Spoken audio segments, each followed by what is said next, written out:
तो आज का टॉपिक है हमारा व्याकरण में समास। ठीक है, सबसे पहले हम बात करते हैं समास के अर्थ की कि समास का अर्थ क्या होता है।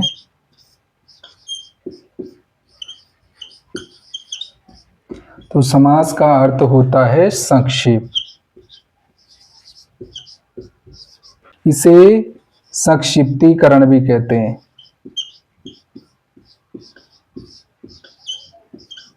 संक्षिप्तीकरण भी कहते हैं। ठीक है, समास का अर्थ होता है संक्षेप और इसे संक्षिप्तीकरण भी कहते हैं। किसी भी लंबे वाक्य को संक्षिप्त में लिखना, छोटे से रूप में लिखना क्या कहलाता है? समास कहलाता है। क्लियर है? अब परिभाषा की बात करें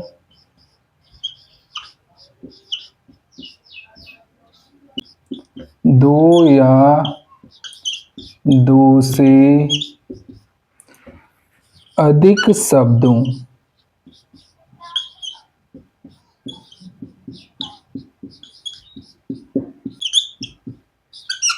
से मिलकर नए सार्थक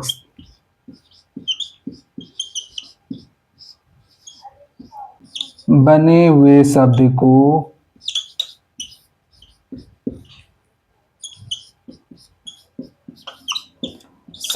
को समास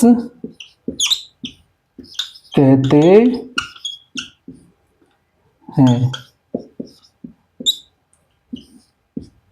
ठीक है, यानी दो या दो से अधिक शब्दों से मिलकर नए सार्थक बने हुए शब्द को क्या कहते हैं? समास कहते हैं। क्लियर है इतना? ये पूछा जाने वाला प्रश्न है कि समास का अर्थ क्या होता है? संक्षेप तो होता है और इसे संक्षिप्तीकरण भी कहते हैं। अगर परिभाषा आ गई तो दो या दो से अधिक शब्दों से मिलकर नए सार्थक बने हुए शब्द को क्या कहते हैं? समास कहते हैं। क्लियर है?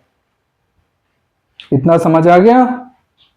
अब है आपका समास विग्रह। ठीक है, समास विग्रह क्या हुआ? यानी समास के पदों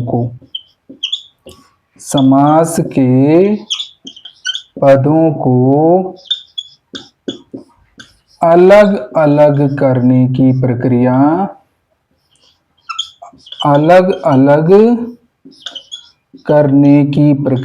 को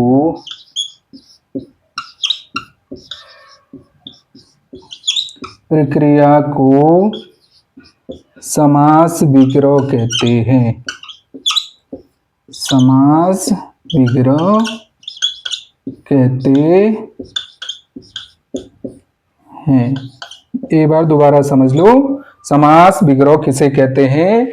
समास के पदों को अलग अलग करने की जो प्रक्रिया होती है उसे क्या कहेंगे? समास विग्रह।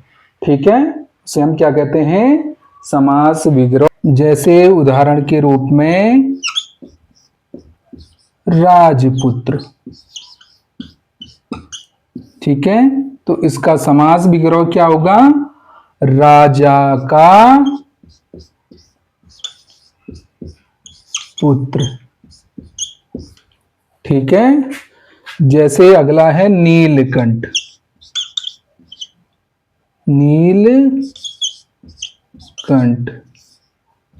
नीला है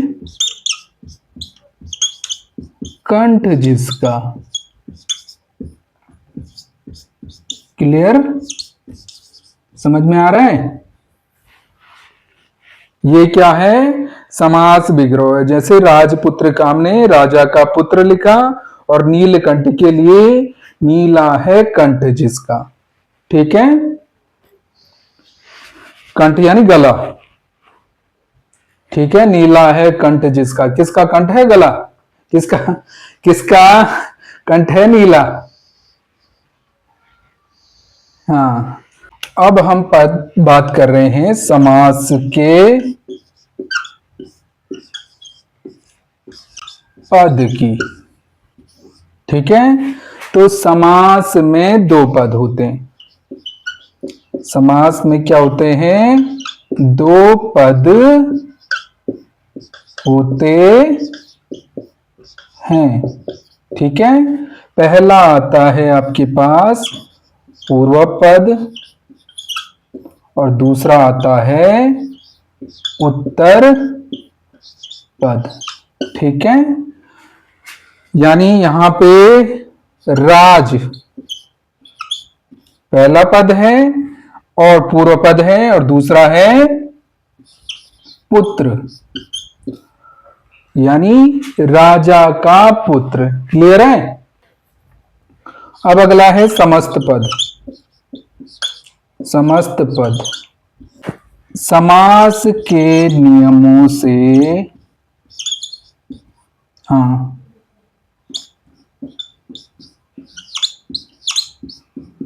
कोई नहीं, यहां समझ लो, मैं बाद में भेज भी दूंगा तुम्हें। समास के नियमों से बना हुआ शब्द, बना हुआ शब्द समस्त पद कहलाता है। समस्त पद कहलाता है। जैसे राजा का पुत्र बना शब्द राजपुत्र। ठीक है, तो राजपुत्र क्या है? इसमें समस्त पद है। ठीक है, याद रखना, राजपुत्र जो है ये क्या है? समस्त पद है। क्लियर है? समझ आया इतना? अब हम बात कर रहे हैं समास के भेद की। ठीक है, कि समास के कितने भेद होते हैं? कितने भेद होते हैं समास के? बोलो।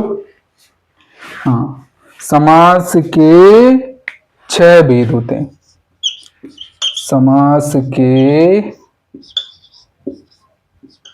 6 भेद होते हैं। ठीक है, अब कौन कौन से वो 6 भेद होंगे? पहला आता है आपके पास अव्ययी भाव समास। क्या आएगा? अव्ययी भाव समास। ठीक है, दूसरा आता है आपका पास तत्पुरुष समास। ठीक है, तीसरा आता है आपके पास कर्मधारय समास। कर्मधारय समास। ठीक है, चौथा है आपके पास द्विगु समास। ठीक है, पांचवा आता है आपके पास द्वंद्व समास। ठीक है, और छठवां आता है आपके पास बहुव्रीहि समास। क्लियर? ये 6 भेद हैं समास के। पहला है अव्ययी भाव समास, दूसरा है तत्पुरुष समास, तीसरा है कर्मधारय समास, चौथा है द्विगु समास, पांचवा है द्वंद्व समास और छठवां आ गया आपके पास बहुव्रीहि समास। पहला भेद है आपका अव्ययी भाव समास। ठीक है, अब अव्ययी भाव समास किसे कहते हैं? जिस समास का पहला पद क्या होगा? अवयव होगा या मुख्य होगा, प्रधान होगा, उसे अव्ययी भाव समास कहते हैं। जिस समास का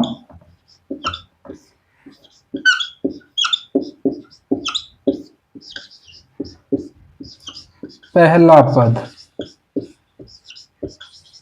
अवयव या प्रधान होता है, प्रधान होता है उसे अव्ययी भाव समास कहते हैं।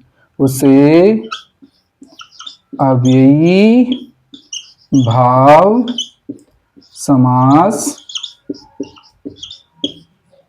कहते हैं। ठीक है।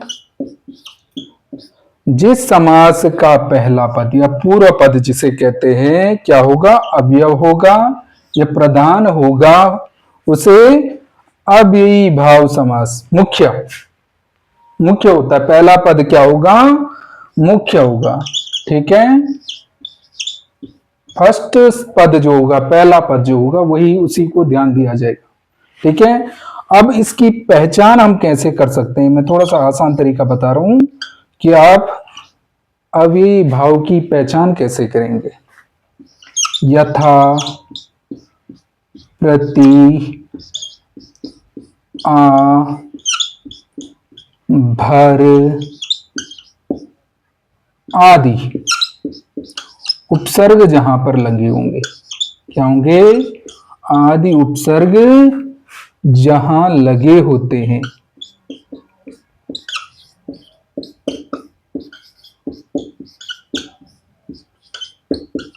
अव्ययी भाव समास वहां होता है। ठीक है। ठीक है। जैसे उदाहरण है आपका प्रतिदिन, मैंने अभी बताया था ना, प्रति, यथा, इस प्रकार के। इसका समास विग्रह होगा प्रत्येक दिन। क्या होगा, प्रत्येक दिन। यथा संभव, यथा संभव, यथा संभव। इसका समास विग्रह होगा जैसा संभव हो, जैसा संभव हो। भर पेट, भर पेट, इसका समास विग्रह क्या आएगा, पेट भर कर। प्रतिकूल, प्रतिकूल, इच्छा के विरुद्ध,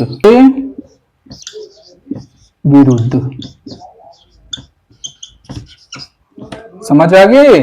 अब यही भाव समास किसे कहते हैं, जिस समास का पहला पद, ठीक है, मुख्य होता है, प्रधान होता है या अव्यय होता है, वहां अव्ययी भाव समास होता है। क्लियर है इतना। अब हमें दूसरा समास है हमारे पास, कौन सा, तत्पुरुष। तत्पुरुष समास। क्लियर है। जिस समास में, जिस समास में उत्तर पद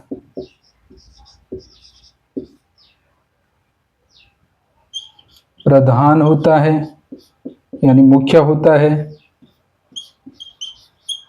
अभी बताया था ना, समास में दो पद होते हैं, पूर्व पद और उत्तर पद। राजपुत्र में जैसे राजपुत्र बताया था मैंने, अब इसमें क्या होगा, राज जो है पहला है, पुत्र जो है सेकंड, उत्तर पद है। ये पूर्व पद है, ये उत्तर पद है। ठीक है। तो प्रधान होता है, ठीक है, तथा दोनों पदों के बीच में, दोनों पदों के बीच में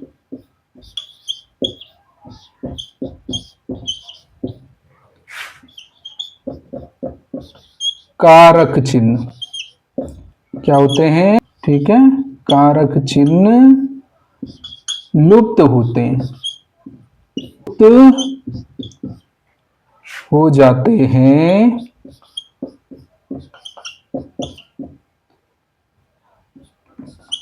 तत्पुरुष समास कहलाता है। क्या कहलाएगा, तत्पुरुष समास, समास कहलाता है।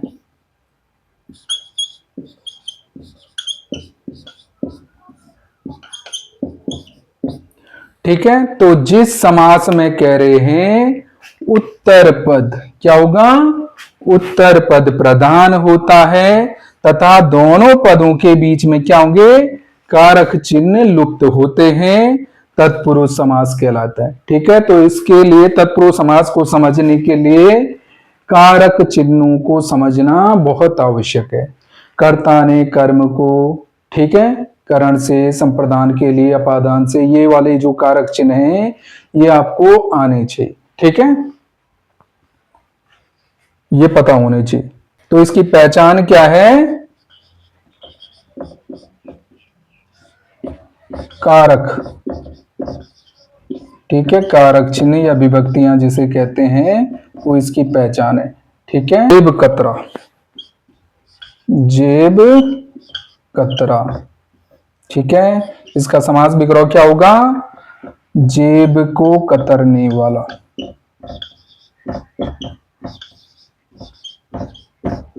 जेब को कतरने वाला।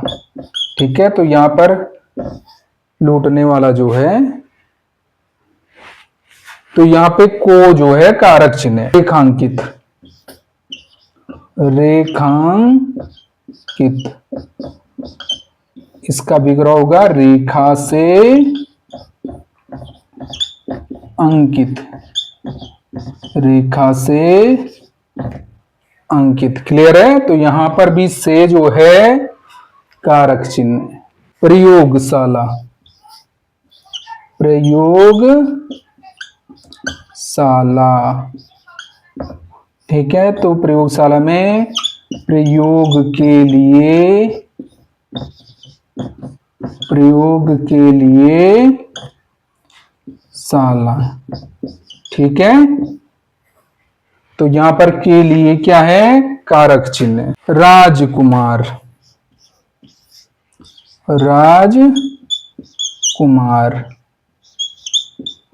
राजा का कुमार।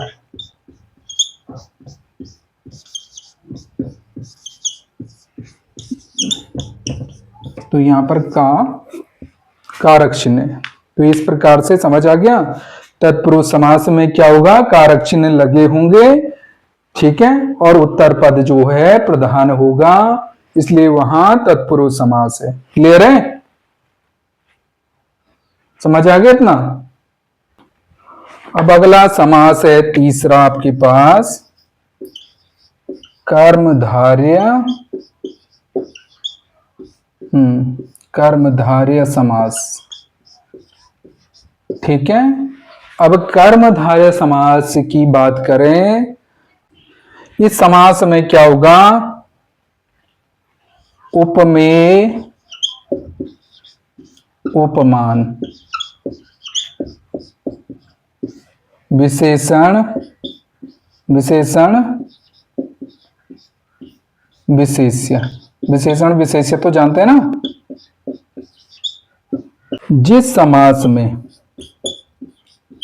जिस समास में उपमान,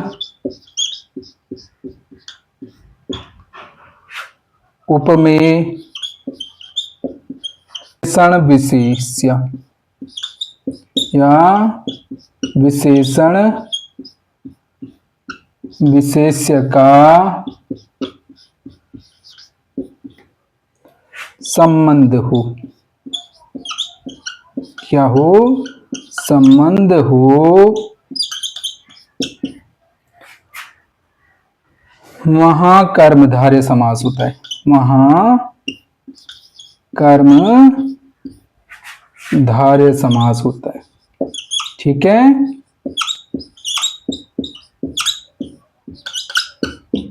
तो इसकी पहचान भी यही है कि इसमें क्या होगा, विशेषण और विशेष्य, इसकी पहचान है ये। ठीक है, विशेषण विशेष्य रहेगा या उपमान उपमेय जिसे कह सकते हैं वो रहेगा, तो वहां क्या होता है आपका कर्मधारय समास होता है। पहला है चरण कमल, चरण कमल, एक क्या है, विशेषण है और दूसरा क्या है, विशेष्य है। ठीक है, तो कमल के समान चरण, कमल के समान क्या होंगे? चरण। ठीक है, कमल नयन, कमल नयन। ठीक है, तो इसका विग्रह होगा कमल के समान, समान नयन। ठीक है, महापुरुष, महापुरुष, महान है जो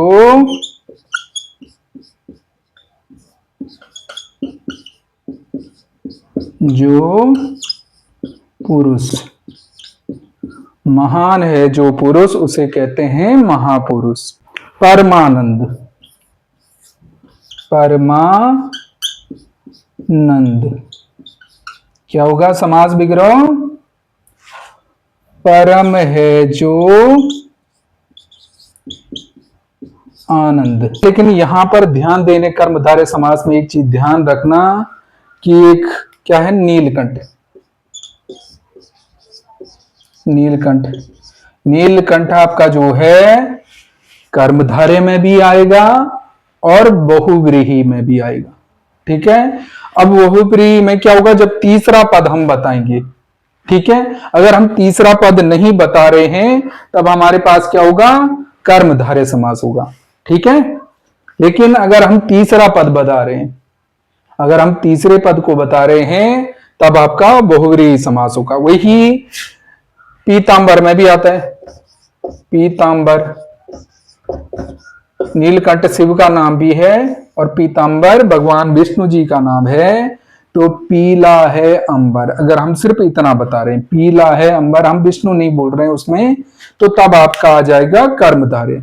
लेकिन हम अगर तीसरे पद को बता रहे हैं कि पीला है अंबर जिसका, यानी पीले हैं वस्त्र जिसके, विष्णु, कोष्टक में लिख रहे हैं हम विष्णु जी, तीसरे पद को बता रहे हैं, तब वहां आपका बहुव्रीहि समास होगा। क्लियर है इतना?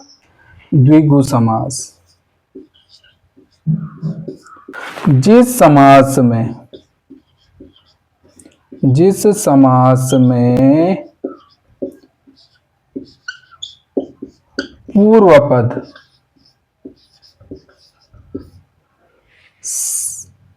पूर्व पद में संख्यावाचक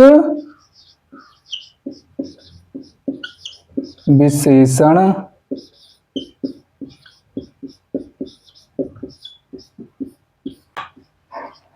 वहां द्विगु समास होता है, वहां द्विगु समास होता। ठीक है, अब जिस समास में क्या होगा? पूर्व पद में जो है संख्यावाचक विशेषण होगा, यानी संख्याएं आएंगी जिसमें। ठीक है, इसमें क्या होता है? संख्याएं, जिसे गिनती भी कहते हैं। जैसे चौराहा हो गया, 4 राहों का समूह। दोपहर हो गया, 2 पहरों का समूह। तिरंगा हो गया, 3 रंगों का समूह। पंचवटी, 5 वटों का समूह। नहीं, कोई भी आ सकती हैं संख्याएं, जहां पर आएंगी वहां पर जो है द्विगु समास होता है। क्लियर है? दोपहर, ठीक है, 2 पहर, तो इसका विग्रह होगा 2 पहरों का समूह। ठीक है, क्लियर? चौराहा, ये बहुत ज्यादा पूछा जाता है परीक्षाओं में। चौराहा यानी 4 राहों का समूह भी कहते हैं और कुछ लोग समाहार भी कहते हैं। तो परीक्षा में समाहार लिखा भी होगा, तो कंफ्यूज मत होना कि समाहार क्या चीज है। ठीक है, या समूह लिखा रहता है, हाँ समाहार, कहीं समाहार लिखा रहता है और कहीं समूह लिखा रहता है। ठीक है, नवरात्र या नवरात्रि, 9 रात्रियों का समूह। ठीक है। तिरंगा, तिरंगा, तीन रंगों का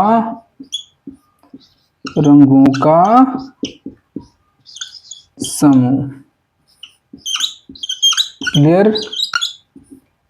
तो समझ आ गया। जहां पर भी आपकी क्या होंगी, गिनतियां होंगी, 2 4 9 3 5 7 8, जिस प्रकार की भी गिनतियां होंगी, जिस समास में सबसे आसान है ये, वहां क्या होगा, द्विगु समास होगा। क्लियर है इतना? कौन सा है? द्वंद्व समास। द्वंद्व समास। क्लियर? अब हम द्वंद्व समास है, द्वंद्व समास किसे कहते हैं? जिस समास में दोनों पद प्रधान हो, जिस समास में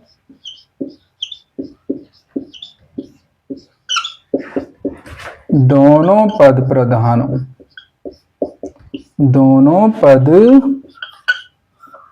प्रधान हो, वहां द्वंद्व समास होता है। क्या होता है? द्वंद्व समास होता है। ठीक है। इसकी पहचान है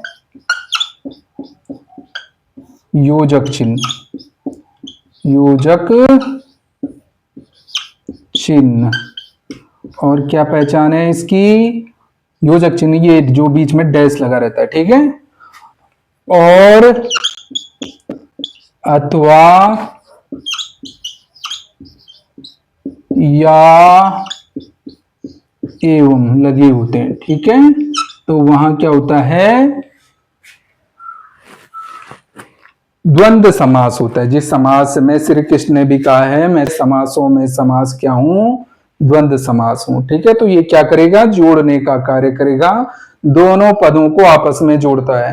अब ये सर ठीक है, ये समझ लो आसान तरीका है, योजक चिन्ह जिनमें लगा होता है। अब उदाहरण के लिए जैसे एग्जाम्पल के लिए आपके पास माता पिता। ठीक है। माता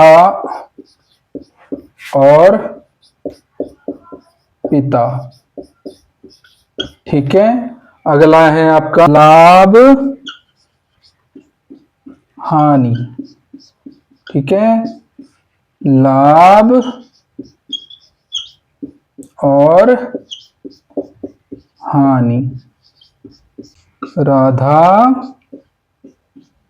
कृष्ण, राधा और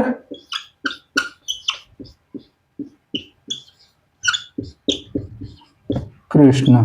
ठीक है। ऊंच नीच। क्या है? ऊंच नीच, ऊंच या नीच। ठीक है। तो जिसमें यहां योजक चिन्ह लगे होंगे और अथवा एवं या इस प्रकार का लगा होगा, वहां जो है द्वंद्व समास होता है। ठीक है। अब लास्ट समास समझेंगे, बहुव्रीहि समास। छठवां है आपके पास बहुव्रीहि समास। ठीक है। जिस समास में कोई भी पद प्रधान ना हो,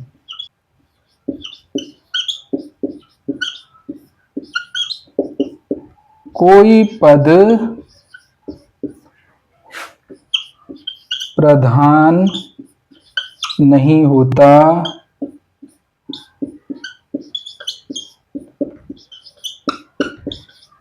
अपितु तीसरा पद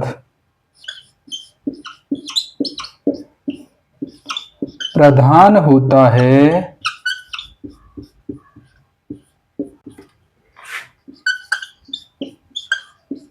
वहां बहुव्रीहि समास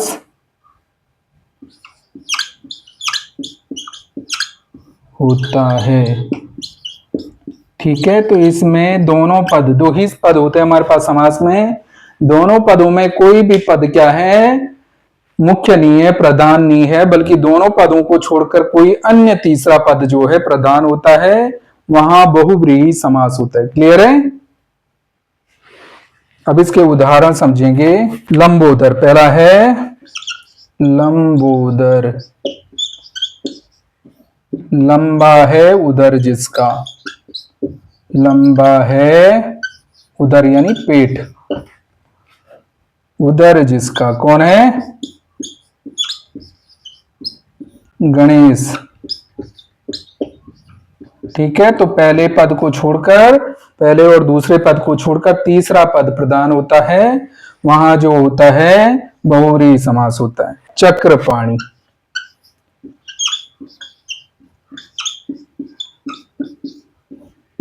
चक्र है पानी में जिसके, पानी कहते हैं हाथ को, चक्र है पानी में जिसके, कौन है,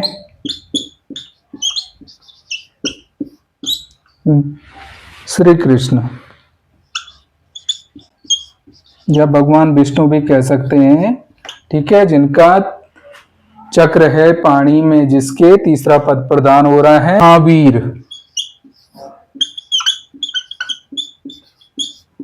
महान है जो वीर, महान है जो वीर, कौन है, हनुमान जी। ठीक है, तीसरा पद प्रधान है, इसलिए बहुव्रीहि समास है। त्रिलोचन, त्रिलोचन, लोचन, तीन है लोचन जिसके, लोचन किसका पर्यायवाची है, आंख, तीन आंख किसकी है, भगवान शिव की, इसलिए यहां पर बहुव्रीहि समास है। अधिकतर देवताओं के नाम जो हैं बहुव्रीहि समास के अंतर्गत आते हैं। ठीक है, तो जिस समास में जो है तीसरा पद प्रधान होगा, वहां बहुव्रीहि समास होता है। जैसे आपने लंबोदर में देखा होगा, लंबा है उधर जिसका, गणेश जी, तीसरा पद प्रधान है। चक्रपाणी, चक्र है पानी यानी हाथ में जिसके, वो कौन है, भगवान श्री कृष्ण या भगवान विष्णु जी भी कह सकते हैं। महावीर, महान है जो वीर, कौन है, हनुमान जी हैं। अगला है त्रिलोचन, तीन है लोचन यानी नेत्र जिसके, कौन है, भगवान श्री कृष्ण। आज के लिए इतना ही, धन्यवाद।